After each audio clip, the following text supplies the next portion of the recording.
नमस्कार प्यारे बच्चों, मैं मुकेश त्रिपाठी, आप लोगों का हिंदी टीचर।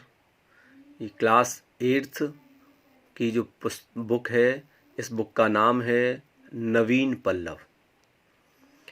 इस चैप्टर में सबसे पहला जो फर्स्ट जो चैप्टर है, इस चैप्टर का नाम है वीणा वादनी वरदे।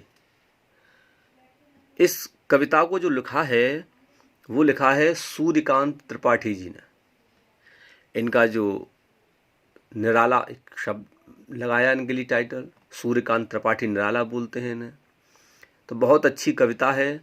इसमें विद्यार्थी अपने लिए प्रार्थना करता है, और वो प्रार्थना किससे करता है? वीणा वादनी वरदे।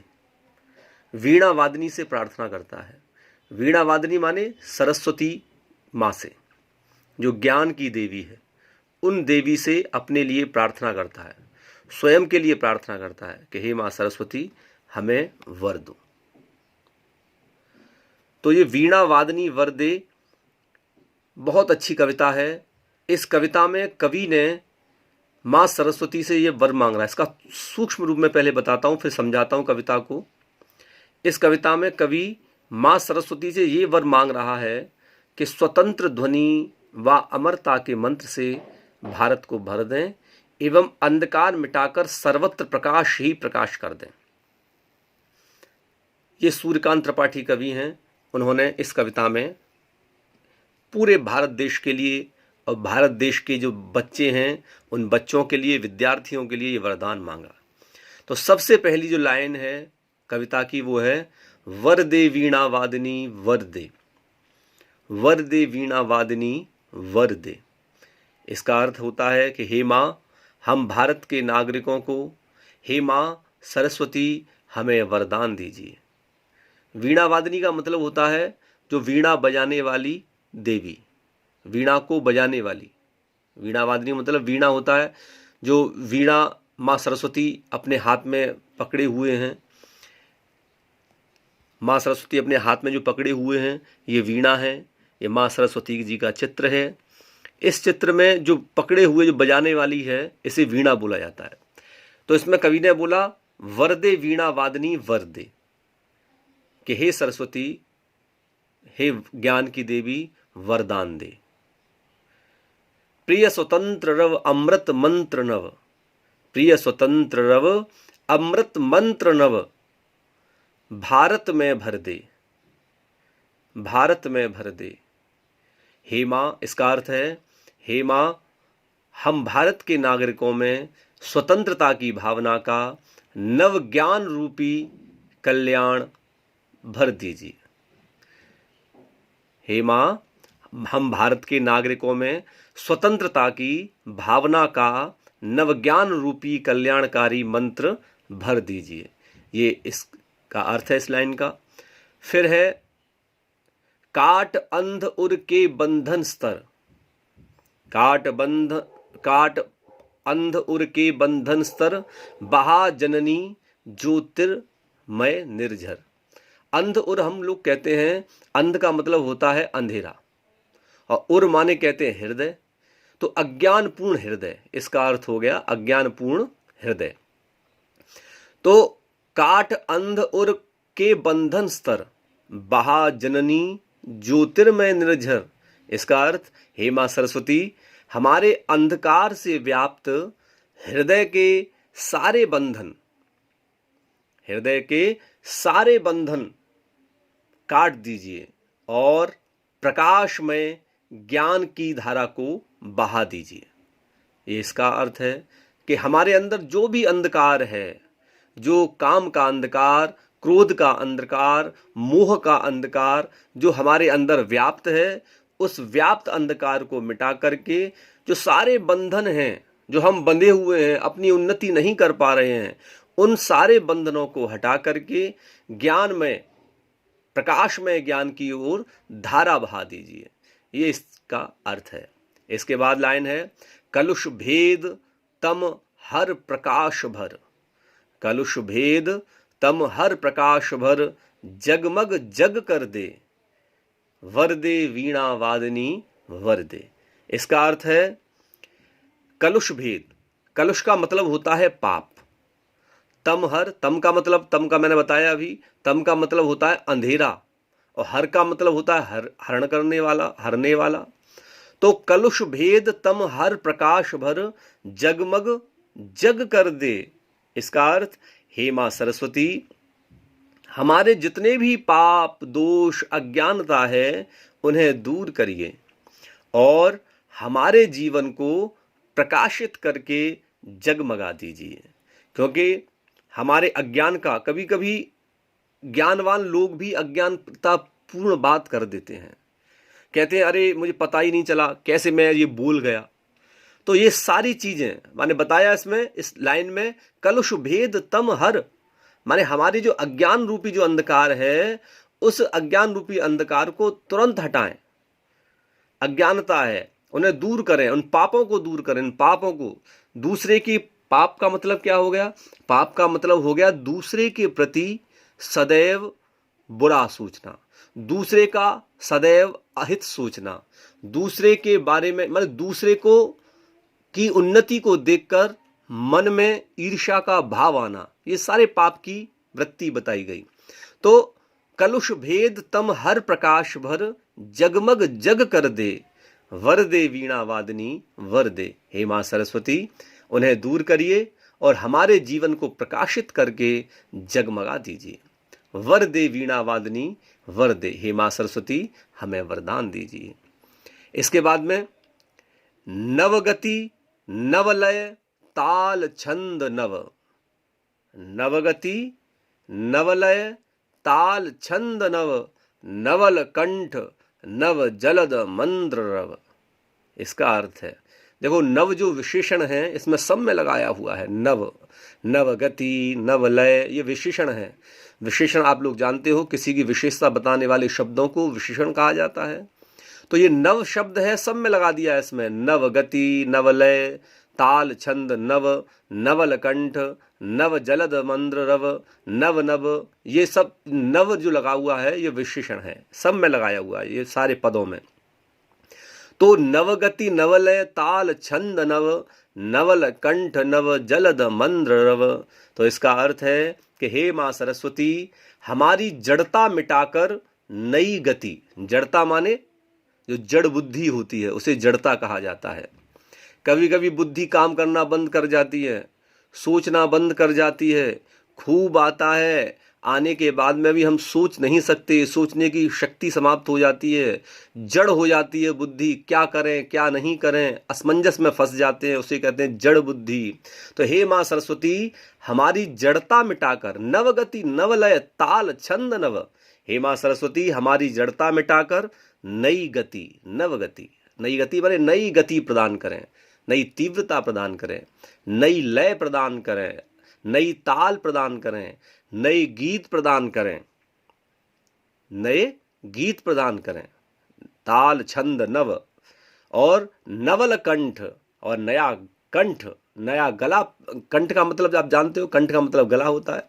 नया गला प्रदान करें हमें, और बादल के समान नव जलद मंद्र रव। जलद का मतलब होता है इसमें, जलद जो बताया बादल को बताया, और मंद्र कहते हैं, मंद्र माने कहते हैं गंभीर। जलद माने बादल, पर्यायवाची है, आकाश का पर्यायवाची। तो जलद माने बादल, मंद्र माने गंभीर, माने हमारे अंदर क्या प्रदान करे? नई ताल, नए गीत, नया कंठ तो प्रदान करे, लेकिन हमें बादल के समान, बादल के समान, आकाश के समान गंभीर स्वर प्रदान कीजिए। गंभीर स्वर, जल मंद्र रव।